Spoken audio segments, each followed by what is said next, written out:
At some point, you probably will have an exclusive design. I mean, it's, you know, you're gonna make a game design, you're like, hey, you know, this is what I want to make. You should just be aware, I guess. Alright. We're on the cutscene now. Yay! Still not figured out exactly who she is. Or why we're fighting. And yet, sometimes saved by her. I think she's trying to jog our memories back, but...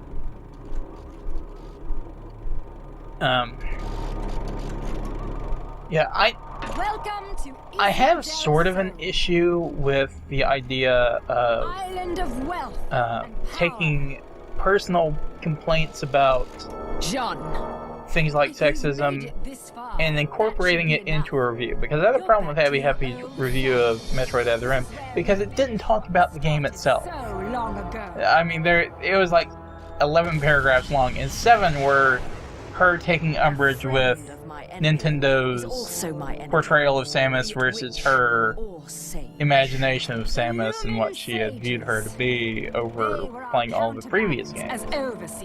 I think those things are important and need to be addressed, so don't get me wrong. But when you're talking about a review, a technical review, it should be about the game itself.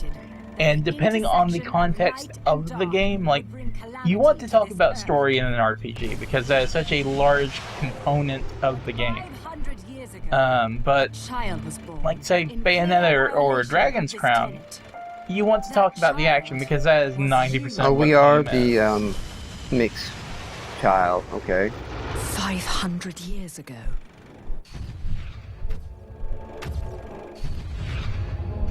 The disaster this caused sent the clans into a spiral of chaos that continues to be felt to this day. Chaos is always nice. You, the half-breed of light and dark, are at the center of that chaos. Allowing you to continue to exist is a danger that cannot be accepted. But for 500 years, we have accepted it. Yeah. She's just really not into the mixing of the races. Within our grasp, the power of creation will be awakened. That is why the left eye, our treasured left eye, will never fall into the hands of another. Okay, so if she was stabbed, why did she live? Our treasured left eye will never fall into the hands of another. Bayonetta, it is time that this is brought to an end. That you are brought to an end. This game is brought to an end. You did it. It is our charge as witches to protect the treasures of the clan. A witch? By any means necessary. By the way, Dragon's Crown has a boss fight with a killer rabbit. Yeah, it's got a pretty obvious Monty Python reference. I also like the fact that after a level you can choose to continue on instead of going back to the town, and if you do so, there's a little mini game where you're at the campfire, and a lot of the ingredients are the creatures that you've killed. So like there's dragon meat. So nice. You make a stew out of the previous levels. Yes. You use that to boost your stats for the next level.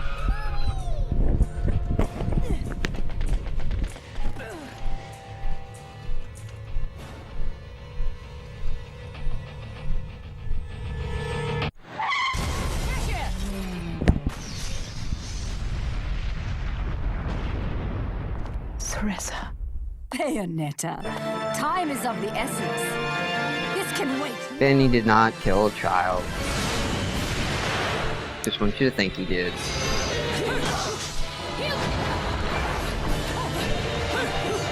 I will take a different stance. I will say as a reviewer, you know, you're open to put whatever you want in there, but I do think you need to justify it. I do not think you could just say this game is sexist and therefore give it a 2. You know, it's like, well, you have to justify more than just that.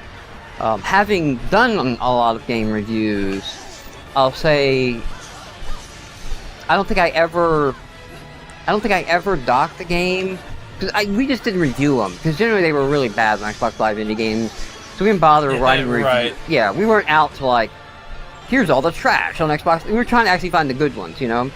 There wasn't any. Yeah, there wasn't a whole lot. Well, usually what would happen is the bad reviews went to games that we kind of were hopeful for, and then played and were broken.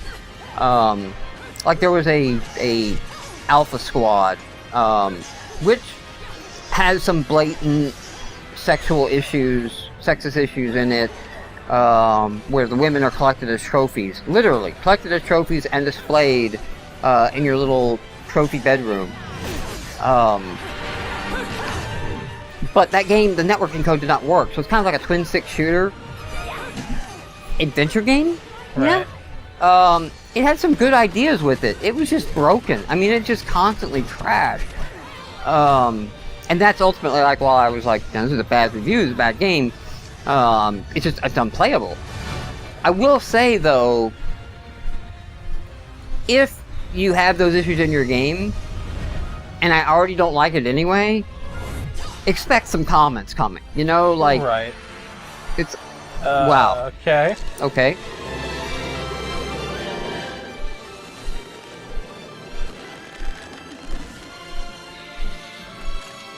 Uh-huh. Alright then. I gotta have all this health to deal with her.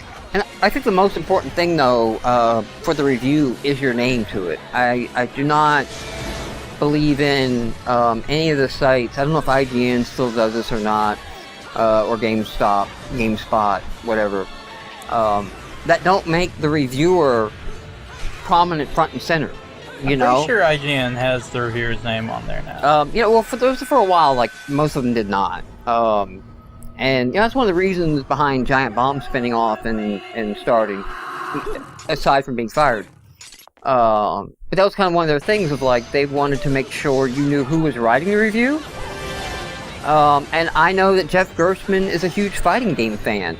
Right. And if Jeff Gerstmann is playing a Bayonetta and giving a Bayonetta review, I know that he's already pretty good at fighting games, and even though he says it's great, I still may not like it. You know? Right, and that's an important part of consuming reviews. Yeah. Is understanding the reviewer and their preferences, because they're people and they have their own, whether they want to admit it or not, they have their own biases. Yeah, I mean, with Game Marks, we try to be pretty clear of like, hey, let's be upfront about a bias. You know, if you go into a game and you're like, I don't like JRPGs, for one, why are you reviewing it?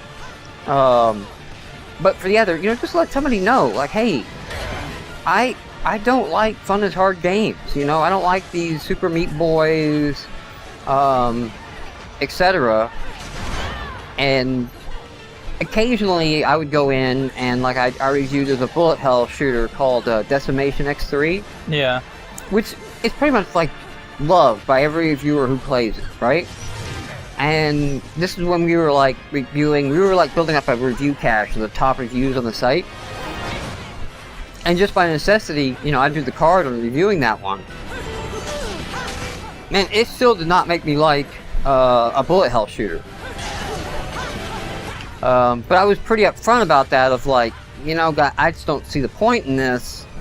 I think it had a mid-level. I think it just had a try.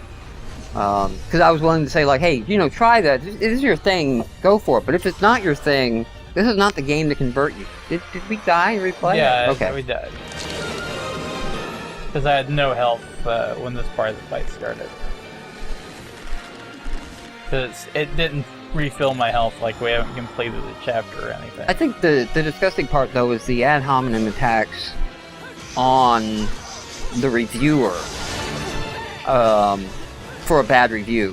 And this is regardless of any kind of hot button issue. This is just on a review period. You know, if you go in and you say, I didn't like StarCraft, the attacks that you get on something like that is ridiculous. You know, it's like, then, dude, don't read this guy's reviews. I mean, I generally don't read any reviewer who makes it an art form with their negative comments, you know? I lose faith in that. Are you writing a review of the game? Or are you trying to be clever in your put-downs? I mean, there's a lot of people who do the Yahtzee stick, but that's not what I'm looking for, you know? I don't know where I was going with that. I'm out of points. That's okay. You're out of life.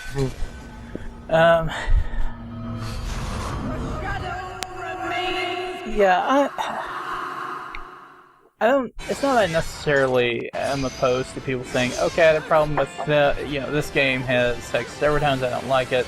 But I think there needs to be a balance between taking personal, having a personal issue with a game, and devoiding the review of actually talking about the game.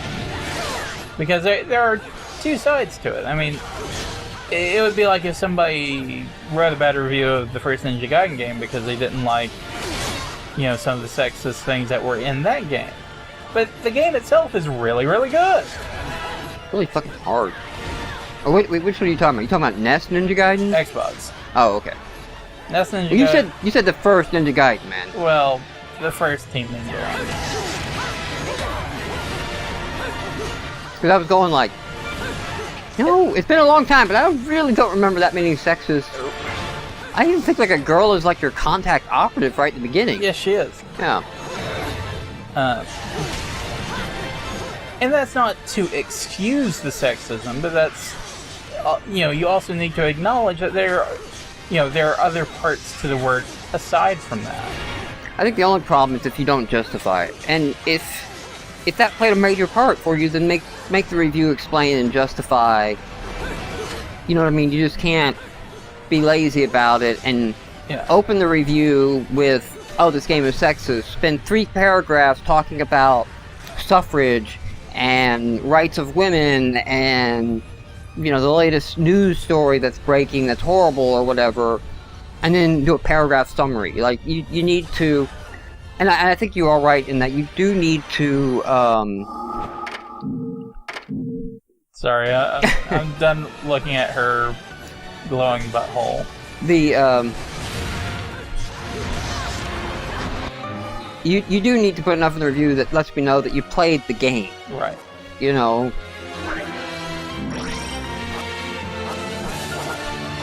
We're all out of, no, you got one more medium left, okay. And how many health bars has she got? Several. There we go. I got this minigame going.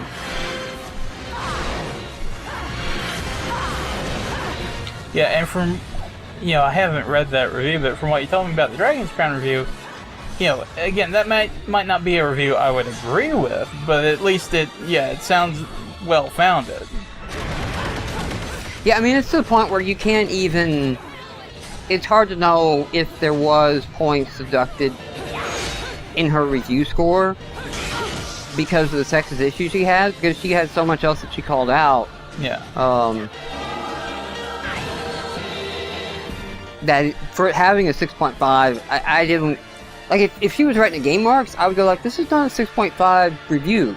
This is a 3 or a 4. Like, if that's really what you feel, give it the 3 or 4 that you feel.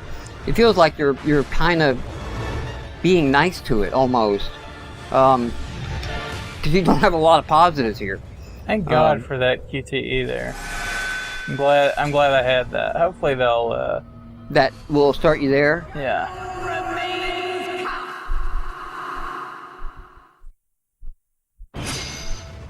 Yeah, cool. Alright. And, yep. Alright, cool. You know what, though, Benny? When your QTEs require a diagram of the controller, you're overthinking it. Yep.